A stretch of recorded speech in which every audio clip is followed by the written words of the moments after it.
जो असं सोचना स्टार्ट करेंगे कि लड़ाई मेरे कले की माफी मंगने का गल नहीं बनना। जगह जगह तुम लड़ाइयां बना दो, कदे किसी जाति किसी जुम्मन चलना, तुसें भी जागना पौना। और इतने कई बेचारे सारे बुजुर्ग आखते कि सियासी लड़ाई नहीं है। क्यों नहीं है सियासी लड़ाई? एक एमएलए ने 2 लड़ाइयां बनना, उस बंदे ने उस जिस भी शख्सियत ने एमएलए बनना उसकी कॉन्स्टिट्यूशन और पॉलिटिकल राइट है। ये सियासी लड़ाई भी है साड़ी, लेकिन साढ़े यूथ की भी लड़ाई है जिन्हें साढ़े लोगों वास्ते लड़ना।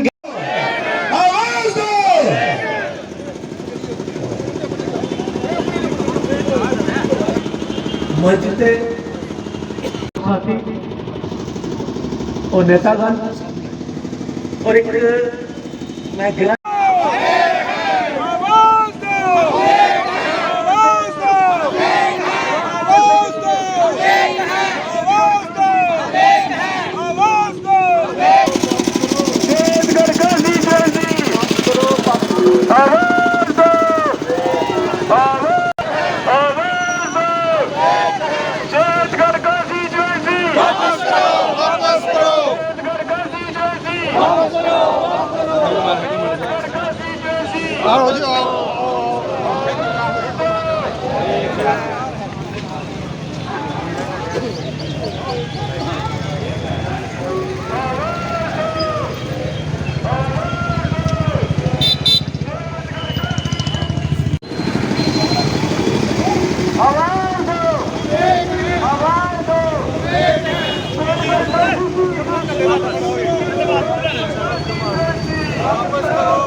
डिस्क्रिमिनेशन कमीशन बना था, जिसमें जो हमारे जस्टिस महोदय आए थे, हमारे अनुसूचित, दबी कुचली और पिछड़ी जाति वर्ग को आवाज देने के लिए जो डिलिमिटेशन कमीशन बना था, और जो उन्होंने हमसे वो सजेशन मांगी थी, रिप्रेजेंटेशन मांगी थी, वो सारी कूड़ेदान में चली गई। और उस कमीशन ने बजाय इंसाफ करने के लिए उन्होंने शेड्यूल कास्ट से एक सीट जो रामबन डिस्ट्रिक्ट की थी और उसी में रोटेट करनी थी, उसको वहां से उठा के जम्मू में 4 कॉन्स्टिट्यूंसियां रिजर्व कर दी।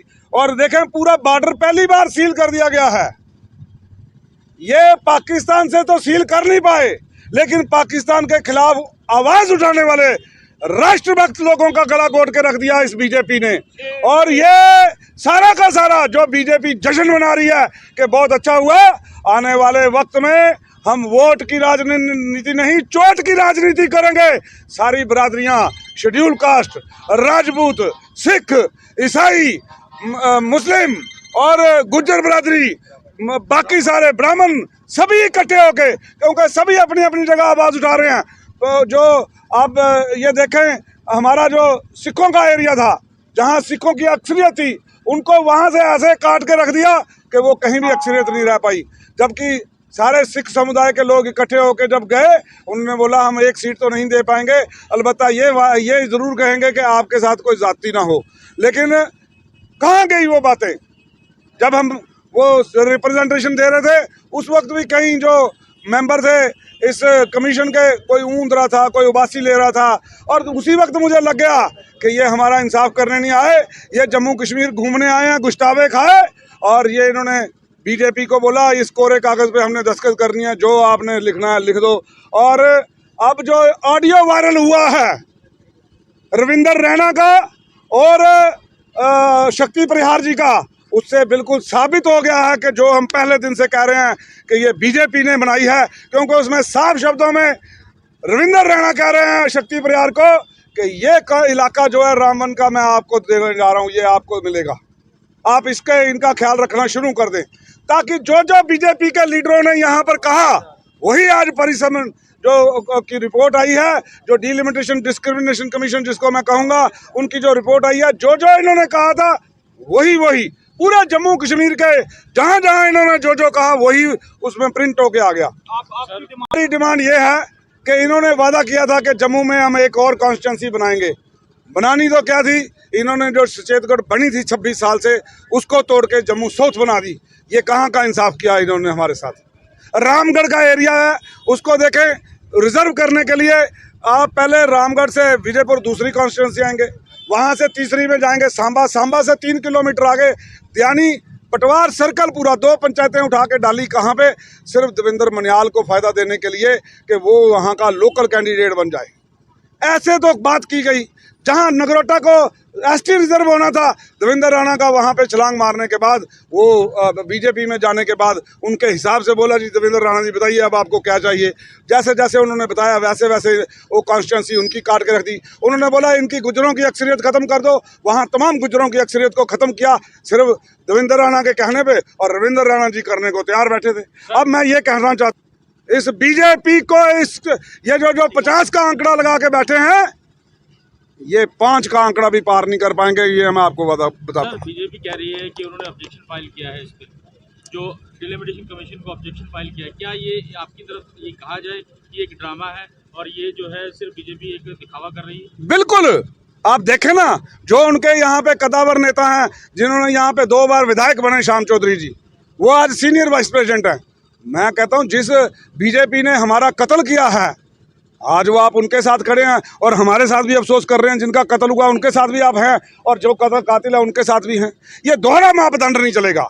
मैं कहूँगा जिस बरादरी के साथ नाइंसाफी हुई है, उस बरादरियों के जितने लीडर जो आज भी बीजेपी के साथ संबंध रखते हैं, उनका बहिष्कार कर दो, उनका बायकॉट कर दो, सोशल बायकॉट कर दो, ताकि जिन्होंने हमारे सियासी कत्ल किए हैं, हम तो अब अपनी almost we have lived our lifes, लेकिन जो लोग हमारे आने वाला भविष्य था, जो छोटे लोग हैं, जो छोटे बच्चे हैं, जिनको मैं कहूँगा कि वो आगे आना चाहते थे सियासत में, आज 26 साल के बाद दोबारा आरएस ब्यूरो को रिजर्व कर दिया। आपने रिजर्व करना था बिश्नाक और आरएस ब्यूरो को ओपन करना था, लेकिन आरएस ब्यूरो को जब इन्होंने देखा ये इलाका डालकर भी यहाँ पे अपोजिशन का नुमाइंदा जीत रहा है, तो इन लोगों को CIDयाँ करवा के, जब इनको पता चल गया यहाँ इनका बीजेपी का कैंडिडेट नहीं जीतेगा, अपोजिशन की आवाज़ जीतेगी, तो इन लोगों ने उसको मद्देनजर रख के दोबारा रिजर्व कर दिया। सर, ये प्रोटेस्ट ये आगे भी चलेगा और कंटिन्यू करेगा। आप देख रहे हैं हमारे पास सारे सरपंच हाजिर हैं, शेड्यूल कास्ट बरादरी से हैं, राजपूत बरादरी से हैं, सारी बरादरियों से, लवाना बरादरी से हैं, और कोई बरादरी ऐसी नहीं है जिसको जो यहाँ ब्राह्मण बरादरी से हैं, बिन्नी शर्मा जी यहाँ पर हैं, कोई ऐसी बरादरी नहीं है जो ऐसा आज हमारे साथ प्रोटेस्ट नहीं कर रही है। और ये कोई पार्टीबाजी नहीं है, हम एक मंच पर हैं और एक जगह एक आवाज़ उठाएंगे कि आज भी बीजेपी वालों होश में आओ, जो तुम भंगड़ा डाल रहे हो हमारे सियासी कत्ल में, आने वाले दिनों में देखना अति का अंत कंस का भी हुआ, अति का अंत रावण का भी हुआ, अति का अंत जो है औरंगजेब का भी हुआ, और पर रब ने आगे किया, आपका भी अंत निश्चित है और नजदीक है, जल्दी करेंगे। और वो